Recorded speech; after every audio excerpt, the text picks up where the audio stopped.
moment now. So we are going to watch for that to begin. As we do, we expect lots of questions on Hunter Biden after Karine Jean-Pierre repeatedly said at these briefings that President Biden would not pardon his son.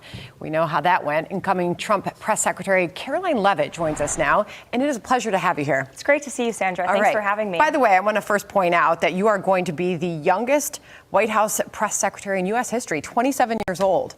What was it like the day you got the job? It's an incredible honor, and I'm so humbled that President Trump believes in me to speak on his behalf as the next president of the United States. I've been his spokeswoman on the campaign trail for the past 2 years, and it's been the honor of a lifetime to witness the greatest political campaign in history. So I very much look forward to this. It's a big responsibility. I feel the weight of that, but I'm excited to speak on behalf of a president who has a real mandate from the American people to change their lives and to deliver on the promises he made on the campaign trail. He said in his announcement that you would be his press secretary, that you will excel at the podium. Speaking of which, we just saw a live look at the podium because we are anticipating a White House press briefing. And this will be her first on-camera appearance, Karine Jean-Pierre. She did one gaggle, but since the president pardoned his son, Hunter, here she was repeatedly denying that that would ever happen. Watch. Is there any possibility that the president would end up pardoning his son? No. Well, is there I just said no. I just answered. Go ahead. We've been asked that question multiple times. Our answer stands, which is no. It's still a no. It's still a no. It will always be a no. It's still a no. It will be a no. It is a no, and I don't have anything else to add. Will he pardon his son? No. I don't know any other way to look at it than she was lied to, and she was sent out to that podium to say that, and he has since pardoned his son. How would you handle a situation like that? You tell the truth, and I think Karine Jean-Pierre was lied to, or she was lying to the press and therefore the American people, which is a complete dereliction of duty. And you need to have a direct relationship to your boss, which I do in President Trump, who tells the truth. And I'm just here to voice his opinion on behalf of him to the American public, and I plan to do that in my role. Unfortunately, this was not the first lie that we heard from the Biden White House at that podium. Karine Jean-Pierre and the Biden White House consistently told the American people the border was secure. Americans knew that wasn't true. They told them Bidenomics was working, inflation was transitory. Those were both lies as well. We also heard the White House press secretary say that her boss was mentally fit and capable for the job. We saw that was not true either on the debate stage. And so we look forward to bringing truth and transparency back to the White House in January. Are you planning or thinking through any potential changes in the way that room works and the way the press briefings work? Because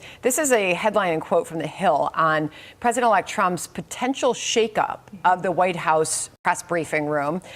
They're saying that the press corps is recoiling at his threat to shake it up. It would be a total mess. So one White House reporter told The Hill this week, I would expect people would probably boycott the briefings, so that would put certain outlets in a tough spot.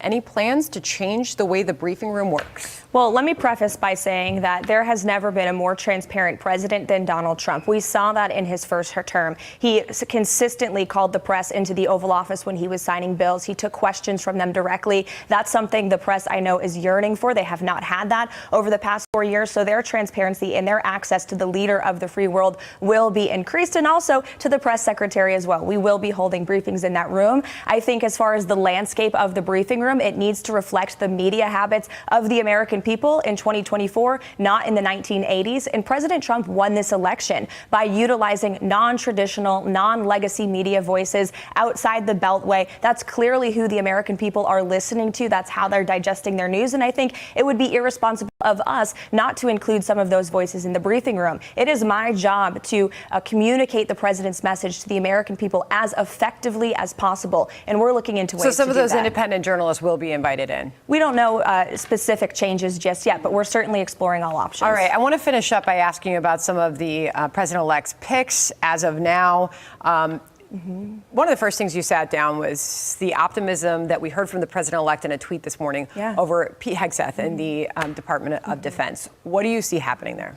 Well, contrary to what many in the media are reporting, there has never been a wavering in the optimism and the confidence from President Trump in Pete Hegseth. He is brilliant. He is intelligent. He is a war fighter, a decorated combat veteran who honorably served this great country. And when you hear him speak on Capitol Hill, you hear how passionate he is to stand up for the war fighters, the men and women who are honorably serving this country in uniform. The Pentagon is clearly failing the American people. Look at the conflicts we are embroiled in abroad. They just failed their 7th audit in a row. The American people elected President Trump to nominate outsiders who are not entrenched in Washington politics to shake up the swamp. That's exactly what Pete Hegseth is going to do. That's why the swamp is after him. President Trump stands by him 100%. What's it like to spend all that time around Elon Musk?